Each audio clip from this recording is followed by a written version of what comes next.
વચનામૃત ગઢડા મધ્યનું 27મું.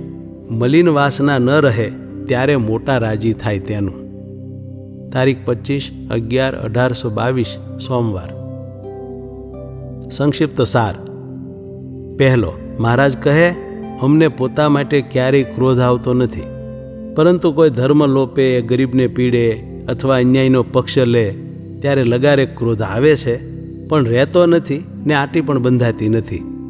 સાર બીજો, મહારાજનો મહિમા અને સાધુના ધર્મો વિચારી મુક્તાનંદ સ્વામી પણ તત્કાળ ક્રોધને ટાળી દેતા હતા.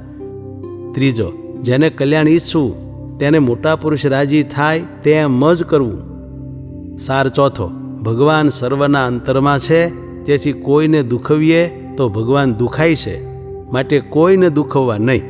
સાર પાંચમો, ઉપાસના માટે ભગવાને ત્યાગનો પક્ષ મોળો પાડીને પણ મંદિર કરાવી ભક્તિ પ્રવર્તાવી છે.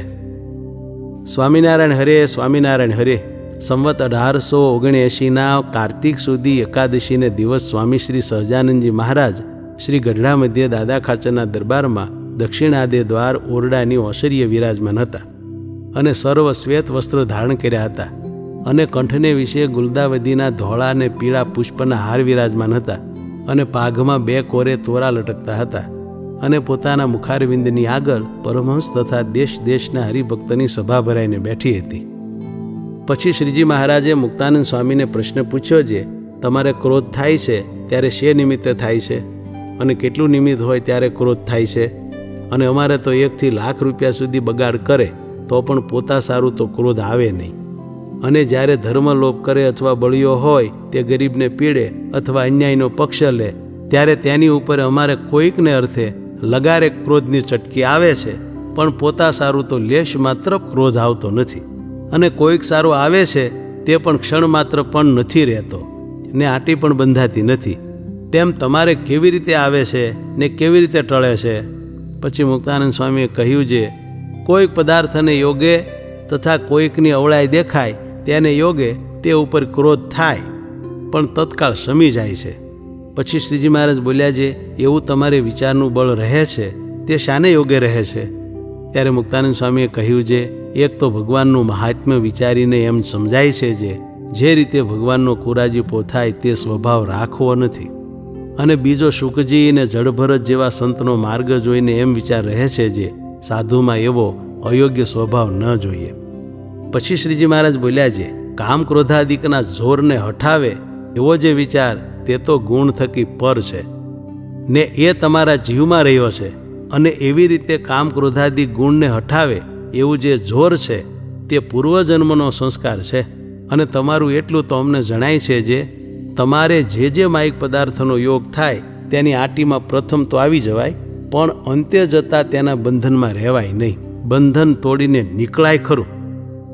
પછી મુક્તાનંદ સ્વામીએ પૂછ્યું, જે પ્રથમ આવરણ થઈ જાય એવી કાચેપ રહે છે તે શાને યોગે રહે છે?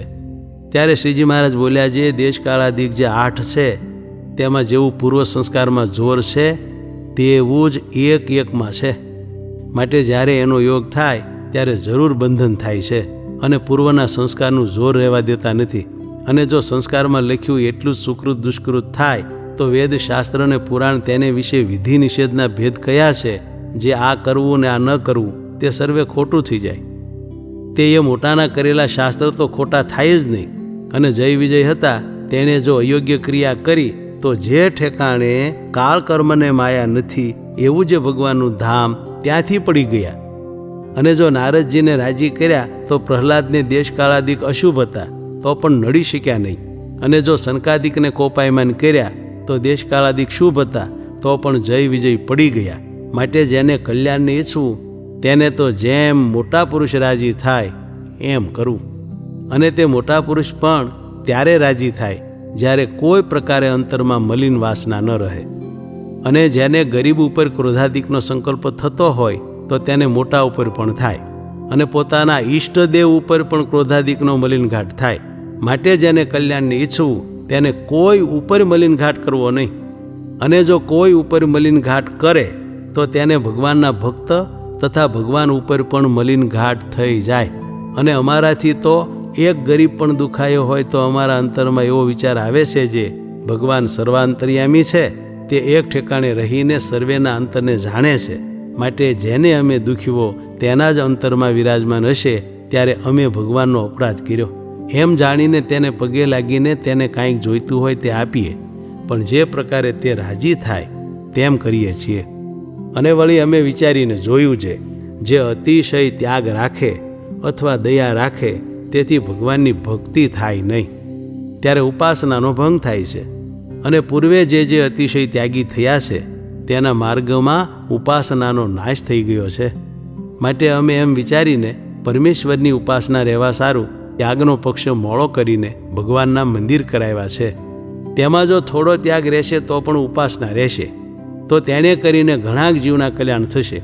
અને જેને ભગવાનની ભક્તિ કરવી તેને તો ઢોંઢિયાની પેટે દયા રાખીએ પણ કેમ ઠીક પડે? એને તો પરમેશ્વરને વાસ્તે પુષ્પ લાવવા જોઈએ, તુલસી લાવવા જોઈએ, ભાજી તરકારી લાવવી જોઈએ, ઠાકોરજીને વાસ્તે બાગ બગીચા કરાવવા જોઈએ, મંદિર કરાવવા જોઈએ.